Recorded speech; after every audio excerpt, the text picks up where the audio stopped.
Murrun vankila on rakennettu kalkkikiven takia vuonna 1938. Uimapaikka vankilan viereen syntyi, kun kaivoksen vesipumput varastettiin ja avolouhos täyttyi vedellä Viron itsenäistymisen aikaan.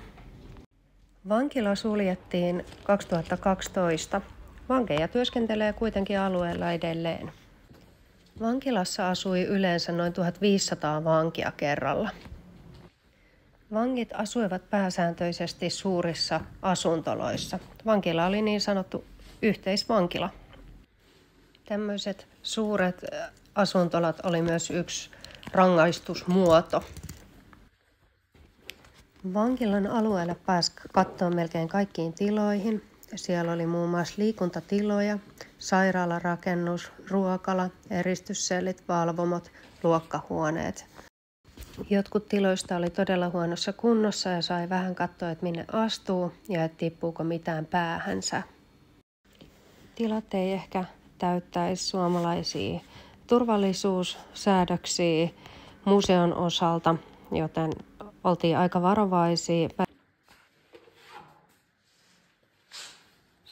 Siis täällä on aivan pimeätä ja turvallisuudesta täällä ei ole niinku mitään tietoa. Kulta, katsoit kuka ei laita tätä oveakin. Siinä on lukko.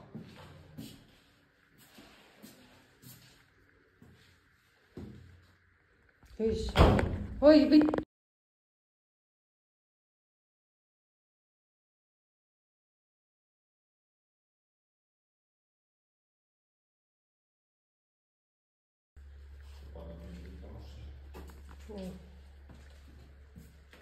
Hyi, tää haisee.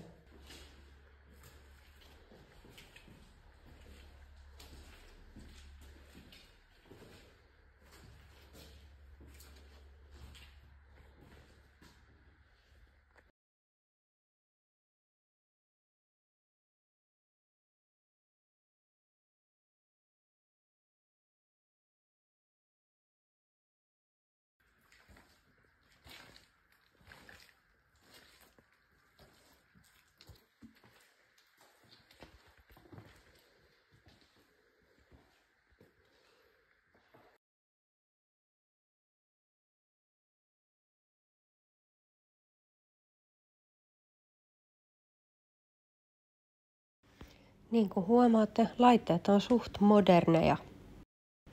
Sieltä täältä löytyy jotakin papereita, jotakin nimiä ja potilastietojakin oli löydettävissä. Ja joitakin vankien nimiä ja jotain vankikortteja löytyi myös joistain tiloista.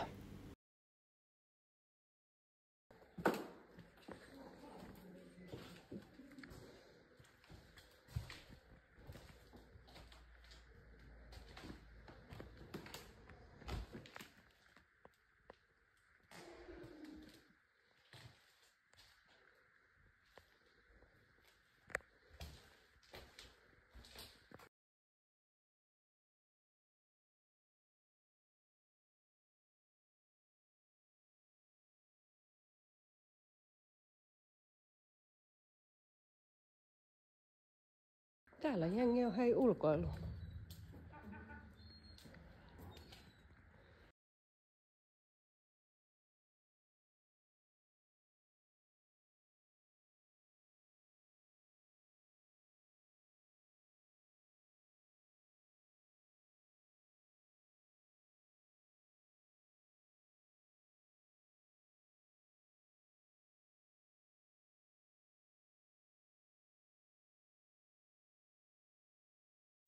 Näissä vangit tekivät suolakurkkuu, suolasilliä ja hapankaalia.